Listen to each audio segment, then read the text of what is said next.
Tuan-tuan yang dirahmati Allah, sajalah gurau-gurau dengan dia. Tolonglah ustaz.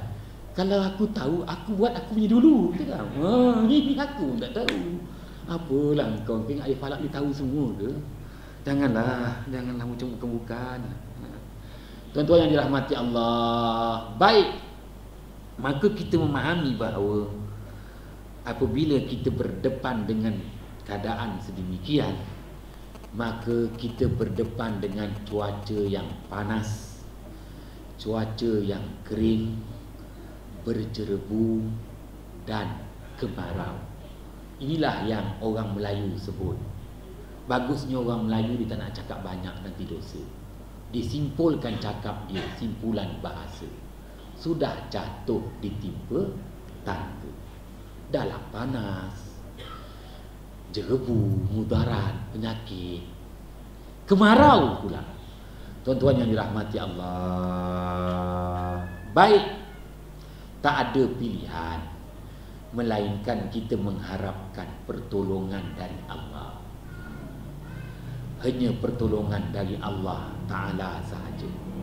Tuan-tuan yang dirahmati Allah, dalam surah Nuh, ya, di situ Allah Ta'ala jelaskan seorang Rasul apabila berhadapan dengan keadaan-keadaan yang merumitkan, maka dia ingatkan kepada umatnya, wa qul tustaghfiru rabbakum innahu kana ghaffara. Ayat 10 surah Nuh. Dan aku berkata, hendaklah kamu meminta ampun kepada Tuhan kamu. Hendaklah kamu meminta ampun kepada Allah. Allah itu Tuhan kamu.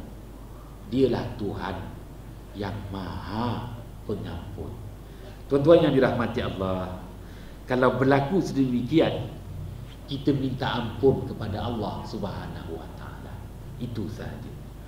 Setelah Allah memberi pengampunan kepada kita, Allah beri jaminan, yursilis samaa alaikum midrara. Allah jualah yang menghantarkan ke atas kamu hujan yang lebat. Maka untuk mengatasi masalah jerebu ini, hanya mengharapkan hujan yang lebat. Kalau ikut perkiraan, kita akan dapat hujan yang lebat pengakhir bulan Oktober. Lama lagi. Jadi tuan-tuan, ada sebulan lagi ni. Ya Allah, nak nunggu sebulan ni. Pandai-pandailah kita usaha. Pun begitu memang hujan akan turun, tapi tak berapa lebat. Maka kita berterus berdepan dengan fenomena yang menakutkan. Kerana kalau kita berdepan dengan jerebu, itu tandanya datangnya penyakit. Penyakit yang menyerang manusia, penyakit yang menyerang binatang ternakan, penyakit yang menyerang tanam-tanaman dan tumbuh-tumbuhan. Maka kita berdepan dengan kesempitan. Apatah lagi kadar ringgit Malaysia yang terus tidak menentu, dan kebergantungan kita bahan makanan semua daripada luar negara. Moga-moga Allah Ta'ala pelihara kita. Tuan-tuan yang dirahmati Allah, ialah pun begitu, hujan dah turun sikit tadi, lega. Itulah, hujan dah turun ni, nampaknya Gunung Pulai itu bertakunglah air kat takungan. Selamat lagi kau tahun ini. Aku ingat kena juga kau. Tuan-tuan, tahniahlah. Saya bukan apa, tahniahlah. Kerana tuan-tuan datang berjamaah, datang berdoa. Allah perkenankan, Allah ampunkan dosa kita. Itu aja. Semalam saya ke Pasir Kuda dengan harapan hujan yang lebat itu turun dan masuk ke empangan Sungai Layak. Tak masuk. Oh no. Hujan tau, Pasir Gudang sana hujan tau. Lebat tau. Air tu tak masuk dekat empangan Sungai Layang tau. I say man, difficult to talk. Tapi yang aku geram dari ni, hujannya masuk pula dekat takungan Gunung Pulai. Dan Sungai Skudai pun air banyak, dah boleh proses. Maknanya engkau orang ni Allah kabulkan doa lah. Tapi jangan action lah. Itu aja. Tuan-tuan yang rahmati Allah.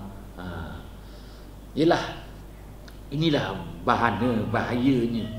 Dan buat 3 tahun berturut-turut kita berdepan dengan fenomena El Nino, jerebu. Kita kena dua, tuan-tuan. Jerebu kena, El Nino kena. Jangan kemarau, dah lah. Itu aja. Tuan-tuan yang dirahmati Allah, ngeri. Yalah. Apapun, alhamdulillah, yang mana Allah Subhanahu Wa Taala beritahu kepada kita, minta ampunlah pada Allah.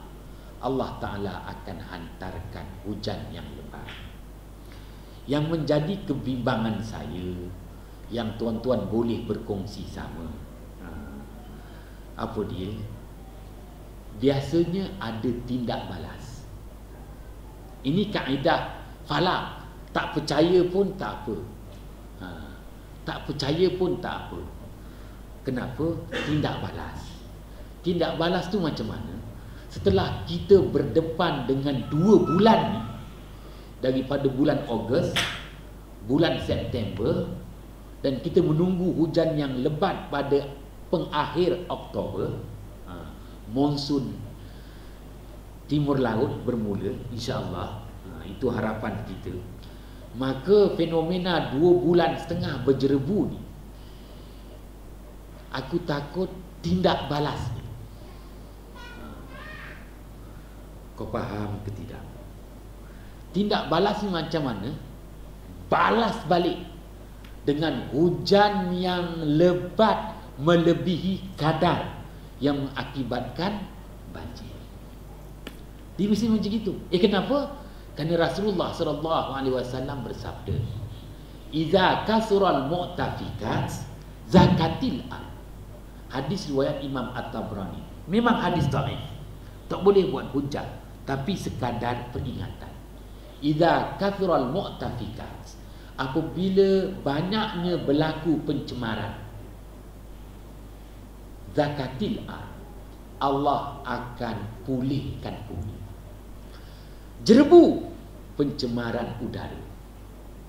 Bukan manusia je kena, binatang kena, ya, pokok-pokok tanaman kena, bahayanya jerebu. Pencemaran udara. El Nino pula, maka pencemaran air. Air dah sikit, air tercemar. Kemudian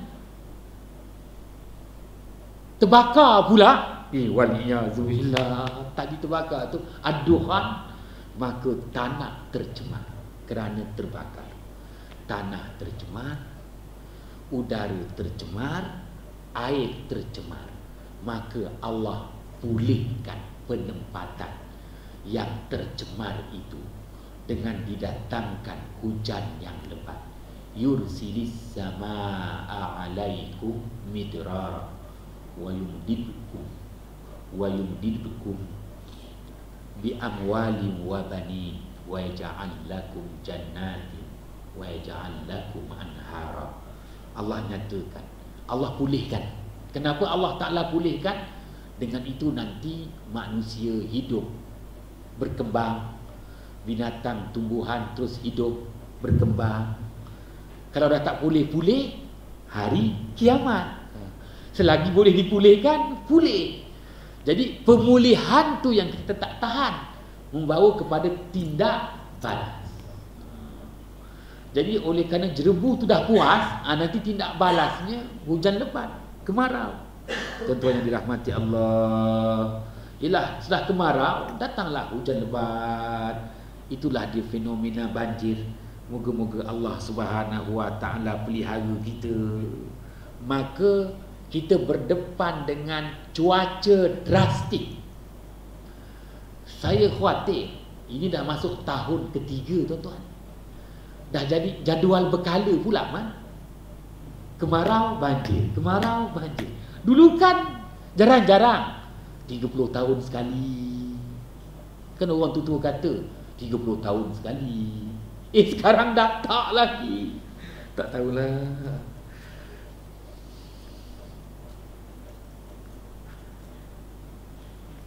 Aku pun dah lama lah. Kerana baru asap lagi. Kerana hujan tak apa lebat, asap tu baru lagi kan. Tuan-tuan yang dirahmati Allah, moga-moga Allah Ta'ala ampunkan kita. Salah silap mohon jutaan kemaafan. Bismillahirrahmanirrahim. Fafahamnaha Sulaiman wa kullan ataina hukman wa ilma wa sakharna ma'a Daudal jibala yusabbihna wa tayra wa kunna fa'ilin. Ya hayyu ya qayyum ya Rabba Musa wa Harun wa ya Rabba Muhammadin sallallahu alaihi wasallam alaihim ajma'in. Sallallahu alaihi